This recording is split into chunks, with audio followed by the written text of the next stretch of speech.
So, the vicar, Breemore and I were watching Billy G's performance at the lottery on a video in the vicar's bedroom. And we soon discovered why Breemore was so distressed. The first two verses were perfect. I mean, they had to be, after all, she was miming. But at the beginning of the third verse, she got the words muddled. It looked ridiculous. Her lips were saying one thing while the sound did something different. There was a short instrumental break during which she whirled and twirled and then she sang again. It was unbelievable. She still hadn't remembered the words. In fact, her body movements were now completely out of time with the track. It was like a comedy of errors. How to make a complete idiot of yourself live in front of 10 million viewers. Breemore paused the video. The vicar spoke first. A complete public relations success, I should say. Congratulations. That will certainly bring the question of lip syncing into the public attention. I'm not sure, however, that it will be exactly good publicity for her. A selfless act of professional suicide. You're not suggesting that she did it on purpose? Breemore was appalled by the idea. No professional singer can get a song they have rehearsed that wrong. She must have done it on purpose. As usual, you have not entirely grasped the point. She did not forget the song. It was the backing track that was wrong, not her. Someone altered the backing track. Are you suggesting that while La Prima Donna was singing, the track veered off into previously uncharted territories? The thought was appalling. Imagine singing live in front of 10 million people when suddenly someone alters the music that you're singing to. It would be enough to give you stage fright for the rest of your life. Was she singing to a CD or a DAT? The vicar questioned. Now, a DAT, for those unfamiliar with recording technology, is a digital audio tape. Voila! Used by studios for recording music before putting it onto CD.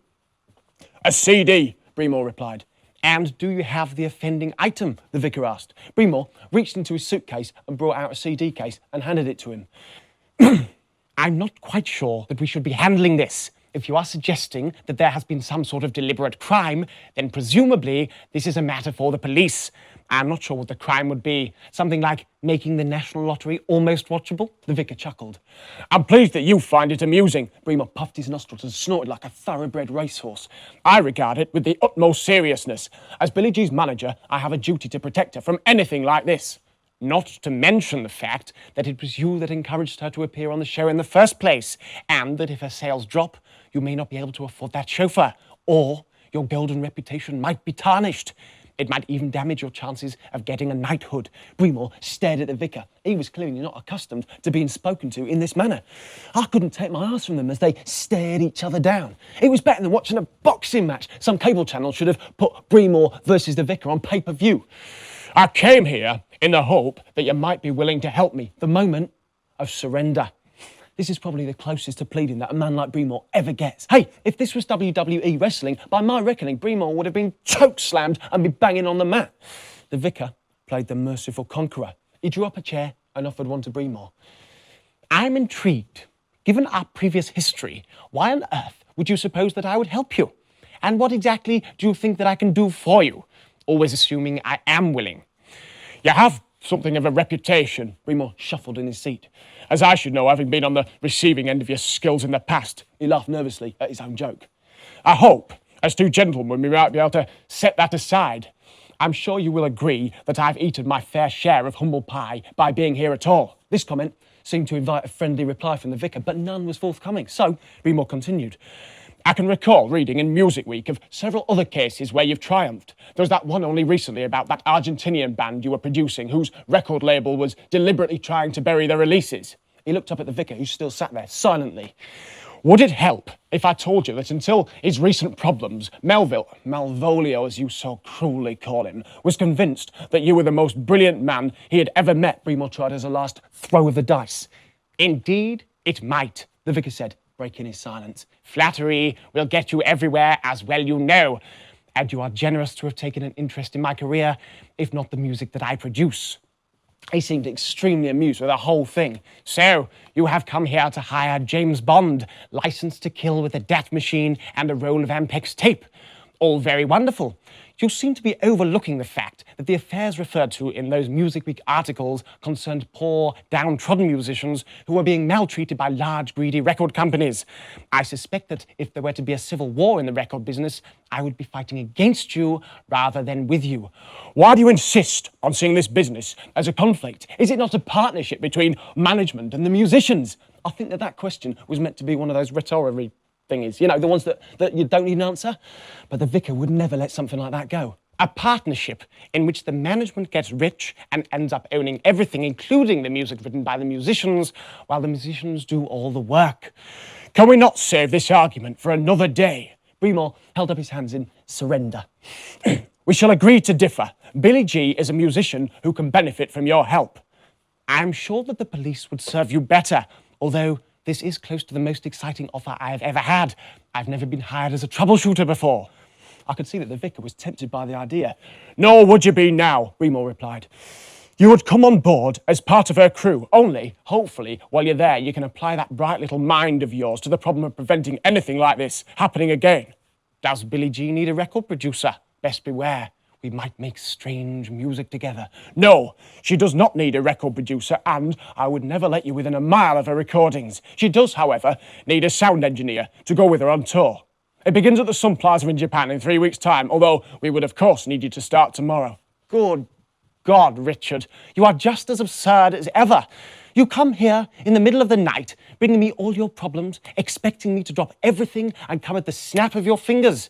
You forget that I have an album to finish, which I fully expect to take me another week. The vicar pulled Breemore's chair away. Not content with that, you then insult me by offering me the post of sound engineer. He made the word sound disgusting, as if he'd just trodden in a dog turd. Simple souls like Punk here do sound engineering. We producers concern ourselves with loftier matters. Breemore was doing his best to resist the vicar's attempts to force him out of the room. When my album is finished and, assuming my little wife is willing to humour me, I may come and see what can be done for Miss G. But now, it finally wrestled Breemore as far as the door. Good night. You have a chauffeur to catch, and I have a duty to ruffle my sheets before getting up again, as otherwise the chambermaid will be out of a job. If I accept your offer, my office will be in touch with you to discuss a suitably ruinous fee for my services. I am sure I can endeavour to be the most expensive sound engineer you have ever hired. And with that, Breemore and I found ourselves standing side by side on the landing as he calmly but forcefully closed the door behind us, making a loud show of turning the key in the lock. The vicar was as good as his word. For the next week, he put all the excitement about Billy G out of his mind. Even at mealtimes, he never discussed anything other than the current album, which is some feat, as Separate Real World is a complete gossip fest. Where else would I get to sit with the likes of Peter Gabriel, Sting, and the gorgeous Diva? Oh, the first victim of my newly planned, less than a few seconds old, indiscretions video. Dodgy footage of big-time stars available on my website, www.bigfuckingpipedreams.com. I've got this great picture of a blob of mayonnaise escaping from a sandwich and landing unceremoniously on the side of her face, if you like that sort of thing. And everyone at the table had only one subject of conversation: Billy G's performance, or lack of it. When asked, the vicar would simply say, "Tabloid tittle-tattle." And tabloid tittle-tattle it certainly was. They were universal in their condemnation of her. You can imagine the sort of thing: Billy gets lippy and don't she look silly, on the front page of the Daily whatever. From the amount of brandy that I drank, I might have thought that the whole meeting with Breemore was a dream, if it were not for some notes that I found on the back of a studio track list. They were written in the vicar's immaculate handwriting, and no doubt deliberately left there where I would find them. They read, "Who gains? Other acts? Revenge? Ex-record company? Ex-publisher? Other band members? Loony fans?" And then, in large, underlined writing across the bottom, he had added, "Why not the police?" That boy's not cool. He's got ears the size of deer face, broken nose and a twisted face, with a voice that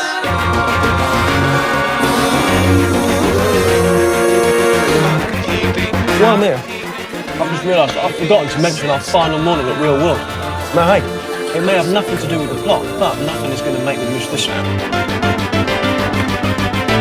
If God had intended you to go like a goldfish, he would have made you small and brainless, going round and round in ever-decreasing circles. OK, so my son's a goldfish.